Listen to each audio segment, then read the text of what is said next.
Shalom jemaat Tuhan, puji Tuhan. Kita kembali belajar dari gereja di Laodikia. Ini adalah gereja yang juga sangat buruk keadaannya, jelek, makanya tidak ada pujian di dalamnya. Semua kita tahu bahwa gereja Laodikia adalah gereja yang suam, tidak dingin, tidak panas, sampai-sampai Tuhan ingin memuntahkan mereka. Dan kesuaman mereka ini di mata Tuhan terjadi karena mereka merasa diri mereka cukup.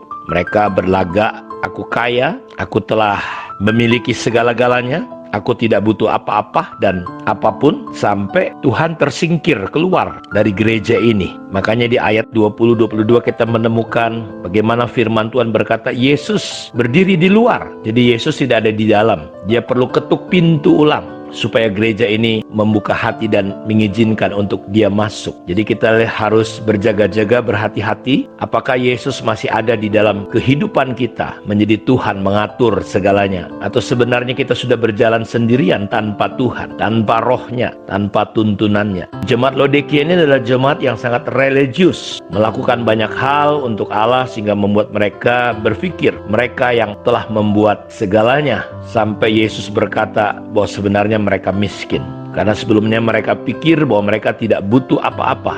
Makanya Tuhan berkata, aku menasehatkan engkau supaya engkau membeli daripadaku emas yang telah dimurnikan dalam api, agar engkau menjadi kaya, dan juga pakaian putih supaya engkau memakainya, agar jangan kelihatan ketelanjanganmu yang memalukan, dan lagi minyak untuk melumas matamu supaya engkau dapat melihat. Ada 3 hal yang harus mereka beli yang datang dari Tuhan agar mereka menjadi kaya, agar mereka bisa berubah, yaitu membeli emas, pakaian putih, dan minyak pelumas untuk mata mereka bisa melihat. Tuhan mengajak mereka untuk membeli. Yesus berkata bahwa keselamatan bisa dibeli, dan jika orang Laodikia benar miskin, bagaimana mereka bisa membeli apapun? Jadi membeli adalah sesuatu di mana ada barter atau alat tukar. Membeli sesuatu yang berarti menukar apa yang sudah kita miliki untuk sesuatu yang lebih bernilai. Untuk mendapatkannya ada harga yang dibayar. Yesus menasehati agar orang di Laodikia ini menukar 3 hal. Dan 3 hal yang ditawarkan itu adalah emas yang dimurnikan, yaitu bicara tentang Kristus yang adalah harta kita yang sempurna dan kekal. Harta yang mahal diumpamakan emas yang luar biasa. Orang Laodikia nggak cukup hanya melakukan kegiatan gerejawi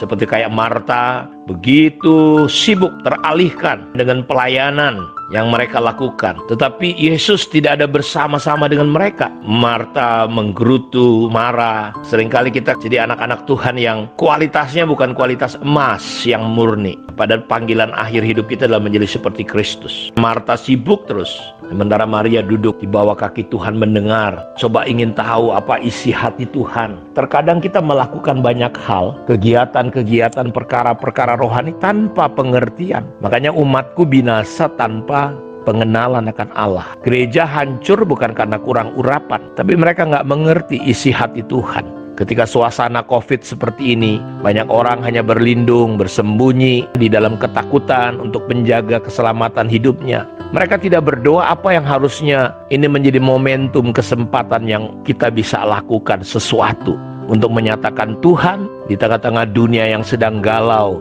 di tengah-tengah dunia yang sedang dilanda kegelapan dan kekelaman ini. Mereka melakukan banyak kegiatan, tetapi tanpa memahami apa yang Tuhan mau. Mereka butuh pewahyuan untuk melihat bahwa sebenarnya kondisi mereka. Yesus ada di luar dan sedang mengetuk pintu ingin masuk. Di ayat 20 dikatakan, lihat aku berdiri di muka pintu dan mengetok. Jikalau ada orang yang mendengar suaraku. Jadi mereka sudah tidak dengar suara Tuhan lagi. Mereka sibuk terus dengan mengikuti suara jiwa mereka sendiri. Sehingga Tuhan berkata, jika ada orang yang mendengar suaraku dan membuka pintu, aku akan masuk mendapatkannya dan aku akan makan bersama-sama dengan dia dan ia bersama-sama dengan aku. Kegiatan-kegiatan pelayanan tanpa Tuhan, kegiatan-kegiatan agamawi bisa saja terjadi tanpa Allah dalam hidup kita, tetapi Allah ada di luar. Dia berkata, pandanglah aku, dengarlah aku, bukalah pintu, aku mau masuk. Jadi kerinduan Allah, mereka jangan sampai Bapak Ibu karena kesibukan, justru mereka kehilangan Tuhan. Makanya dia ingin masuk dan makan. Karena itu Tuhan menawarkan, beli daripadaku emas yang sudah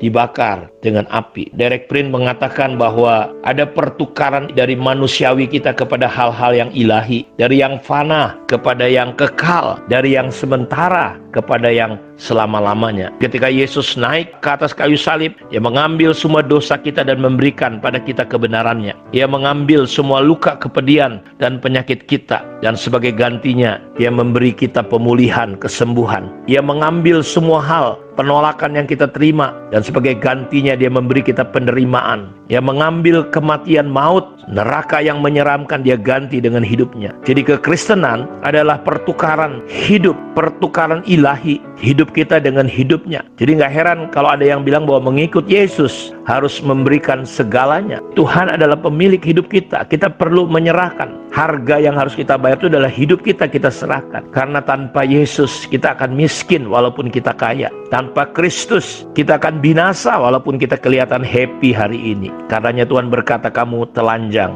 buta. Jadi bersama Yesuslah kita akan benar-benar kaya yang sebenarnya. Karenanya Tuhan mendorong agar gereja di Laodikia menjadi kaya. Jadi saat kita memiliki Yesus, sebenarnya kita memiliki harta yang sebenarnya. Kita punya harta yang terbesar, termulia, terindah, termahal di seluruh dunia ini. Jadi saat kita memiliki Yesus, itu adalah kekayaan yang sesungguhnya. Kita benar-benar selamanya akan kaya. Banyak orang termakan oleh tipu daya iblis yang berkata, oh, semua tanaman dalam Taman Eden ini tidak boleh dimakan. Beda Bapak Ibu, semua boleh dimakan, tapi satu hal, jangan, yaitu buah pengetahuan baik dan jahat. Jadi biarlah kita memahami untuk kita boleh membeli emas yang datangnya dari Tuhan. Karena agamawi membuat kita menjadi bangkrut dan miskin secara rohani. Jadi mari kita mulai berjalan dengan cara-cara Tuhan, dengan pemahaman-pemahaman Tuhan. Dan saya percaya kita akan melihat hari-hari ke depan, kekayaan